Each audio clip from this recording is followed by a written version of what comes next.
This tutorial is brought to you by the Mississauga Arts Council. Here at the Mac Studio, you can take advantage of a very special tool that allows you to change the environment that you're filming in. This is called a green screen. Now this allows you to key in or replace the backdrop to better illustrate the particular subject or topic you might be talking about. Make good use of the green screen to unlock the possibilities for music videos, explainers, or any kind of content you want to create. Now there are a couple key tips and tricks to use a green screen very effectively, especially in the Mac Studio space. Step 1. Make sure that the green screen backdrop is as consistently lit and as even as possible.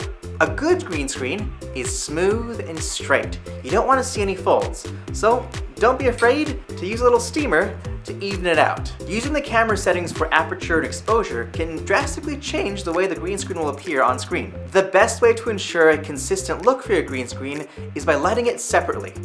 Using two different lights at equal distances will ensure that you have a very consistent look, and it will allow for easier keying, which is the process to digitally recreate or replace the backdrop.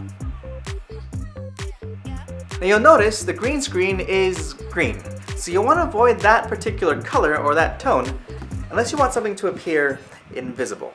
One thing to keep in mind with green screens is you don't want to have what's called bleed, or your lights casting a green tint or hue on the subject in front of you. This can lead to some fuzzy outlines, or at worst, blending into the background, which you don't want. You can counteract this by using backlights to create depth and separate the subject from the green screen itself. Now some situations might require the light to be in frame or on camera, but don't worry, you can always crop it down.